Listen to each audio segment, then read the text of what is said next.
We living that luxury.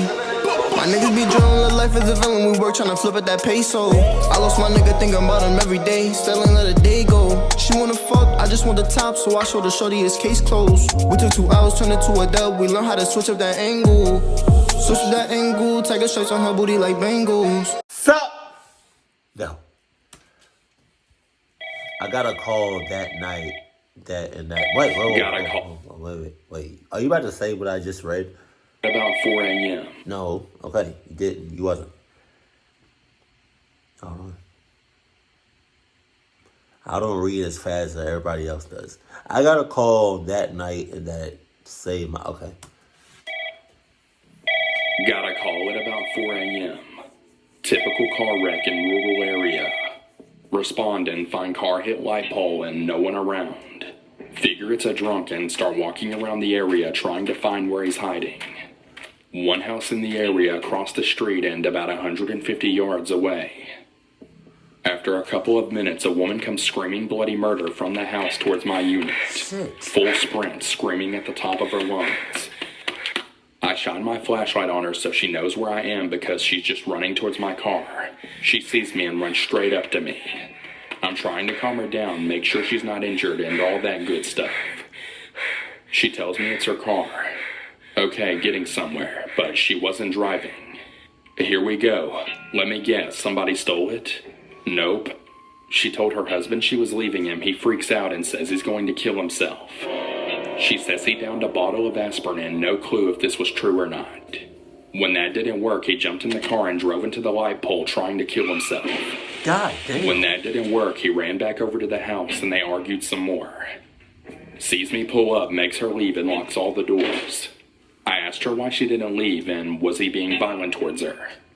No, he would never hurt her, she said. But he grabbed like a 12-inch butcher knife from the kitchen and told her she needed to go, so she did. Once he locked the door, she panicked because the children were inside. Don't remember the ages, but very young. Cue the screaming and running. I look over to the house and began to see the interior lights going off one by one. Well, shit. I hurry up and jump in my car and drive over. Fellow cop pulls up.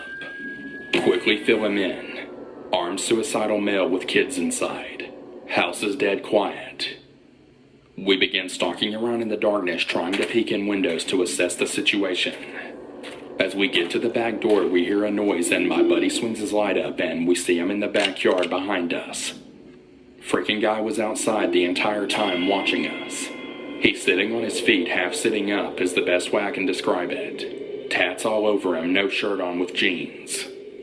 His head is cocked to the side and he's just staring at us with that giant-ass knife in his hand and not saying a word. We both draw but keep our guns by our sides. I would have shot that motherfucker. I don't give a cluck. I would have, be honest with you. I mean, I probably would have shot him in a, like I probably would have gave him just like a flesh wound. You know what I mean? Nothing too serious. But either way, I would have just shot him. He's about 20 feet away. Start talking to him, but no response.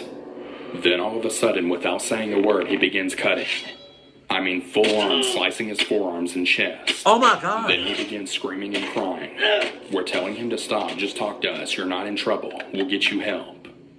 He says he deserves to die. Well, I'm not killing him and my buddy's not either. He switched hands and started slicing the other forearm. Oh. Just deep, terrible cuts and he won't stop.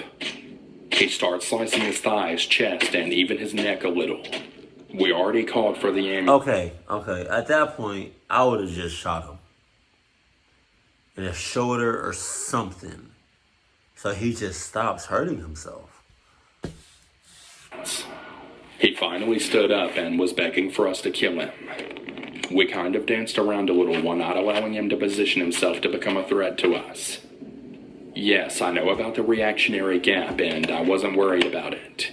He was losing blood and getting weak, so we basically decided to wait him out. He cut a few more times and he walked around a bit and then just fell down. We pounced and got the knife away and the ambulance showed up. Got him to ER. Docs advised it took 250 stitches to patch him up. God. No charges, and we got him referred for some help. The kids were unharmed, by the way. He sent her away because he wanted to die and didn't want her to see it.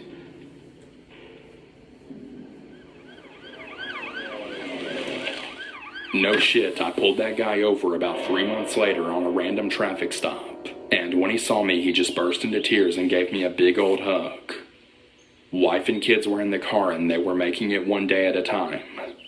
Said he got some help and was in a dark place that night. Ever been thanked for not shooting someone? Yep. It's just as weird as it sounds. Nah, I still would have shot him. What? I definitely still would have shot him. I don't give a cluck. Not shot him dead. I would have shot him though. I would have shot him. So he to stop. Because, like, let's say for instance, I came over to him and I tried to take the knife away from him. He probably could have just he probably would have just started swinging the knife and hit me and cut me. I wasn't having that shit. So, what would y'all have done in that situation? Like, let me know that in the comment section below. Yeah. Keep it cool, keep it classy. We love you. Stay happy, my family.